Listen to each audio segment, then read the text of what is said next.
झूठ की एक लिमिट होती है, झूठ की पराकाष्ठा होती है। अरविंद केजरीवाल और आम आदमी पार्टी के लोग झूठ बोलने में इतने माहिर हैं कि वो सच को भी झूठ बना देते हैं। क्या ये बात तो सही नहीं है कि कल 2 लोग उनकी गाड़ी से घायल हुए? क्या ये बात सही नहीं है कि उन लोगों का अस्पताल में इलाज हुआ? तो जब 2 लोग घायल हुए और उनका इलाज हुआ, ऐसे में जो संजय सिंह और आतिशी झूठ फैलाने की बात कर रहे हैं, वो किस प्रकार की राजनीति दिल्ली में कर रहे हैं उनको शायद समझ में नहीं आ रहा है। दिल्ली के लोगों के साथ उन्होंने विश्वासघात किया है और दिल्ली की जनता इसकी सजा उनको जरूर देगी। देखिए, ये इनकी आदत है। संवैधानिक संस्थाओं पर हमला करना आम आदमी पार्टी का फैशन बन गया है। आए दिन उठा करके जब भी उनको कहीं कोई जवाब नहीं सूझता है तो वो संवैधानिक संस्थाओं पर हमला करते हैं। ये किस लोकतंत्र की बात कर रहे हैं मेरे को तो समझ में नहीं आता है। पिछले 10 साल में उठा करके देखेंगे तो इन्होंने लगातार संवैधानिक संस्थाओं पर हमले किए हैं, क्योंकि इन्होंने दिल्ली के लिए कुछ किया नहीं, अब जवाब देते बनता नहीं, तो उसका सीधा रास्ता इन्होंने अपनाया है कि संवैधानिक संस्थाओं पर हमला करो और विषय से लोगों को भटकाओ। देखिए, साफ तौर पर दिखाई देता है कि अरविंद केजरीवाल बौखला गए हैं, बेचैन हो गए हैं, उनके कैंप में घबराहट है, क्योंकि भारतीय जनता पार्टी के लाखों कार्यकर्ता जमीन पर रह करके काम कर रहे हैं और ये साफ दिखाई दे रहा है कि विधानसभा चुनावों में भाजपा सरकार बनाने जा रही है। इस नाते से अरविंद केजरीवाल और आम आदमी पार्टी के लोगों के हाथों के तोते उड़े हुए हैं और इसलिए वो ये इस तरीके की अनाप शनाप बातें कर रहे हैं। 3 वादे नहीं है, आगे जब जब जब वादा खिलाफी की फहरिस्त बनेगी तो इतिहास में अरविंद केजरीवाल का नाम लिखा जाएगा कि ये वो व्यक्ति है जिन्होंने वादे किए और वादों से मुकरे, वादों को पूरा नहीं किया।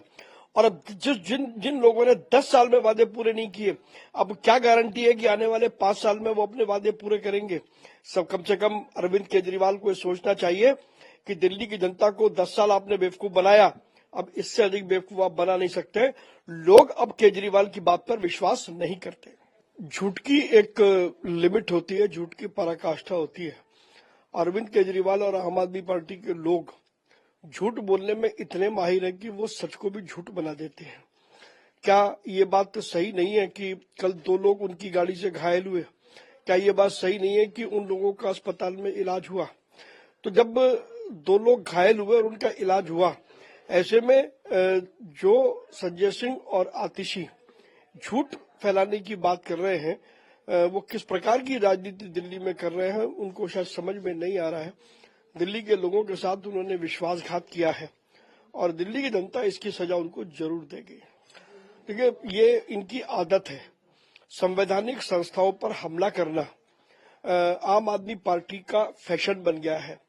आए दिन उठा करके जब भी उनको कहीं कोई जवाब नहीं सूझता है तो वो संवैधानिक संस्थाओं पर हमला करते हैं। ये किस लोकतंत्र की बात कर रहे हैं मेरे को तो समझ में नहीं आता है।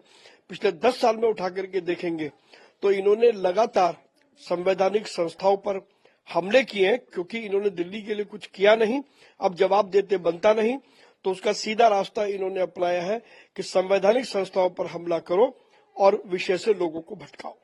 देखिए, साफ तौर पर दिखाई देता है कि अरविंद केजरीवाल बौखला गए हैं, बेचैन हो गए हैं, उनके कैंप में घबराहट है, क्योंकि भारतीय जनता पार्टी के लाखों कार्यकर्ता जमीन पर रह करके काम कर रहे हैं और ये साफ दिखाई दे रहा है कि विधानसभा चुनावों में भाजपा सरकार बनाने जा रही है। इस नाते से अरविंद केजरीवाल और आम आदमी पार्टी के लोगों के हाथों के तोते उड़े हुए हैं और इसलिए वो ये इस तरीके की अनाप शनाप बातें कर रहे हैं। 3 वादे नहीं है, आगे जब वादा खिलाफी की फहरिस्त बनेगी तो इतिहास में अरविंद केजरीवाल का नाम लिखा जाएगा कि ये वो व्यक्ति है जिन्होंने वादे किए और वादों से मुकरे, वादों को पूरा नहीं किया। और अब जिन लोगों ने 10 साल में वादे पूरे नहीं किए, अब क्या गारंटी है कि आने वाले 5 साल में वो अपने वादे पूरे करेंगे? सब कम से कम अरविंद केजरीवाल को सोचना चाहिए कि दिल्ली की जनता को 10 साल आपने बेवकूफ बनाया, अब इससे अधिक बेवकूफ आप बना नहीं सकते। लोग अब केजरीवाल की बात पर विश्वास नहीं करते।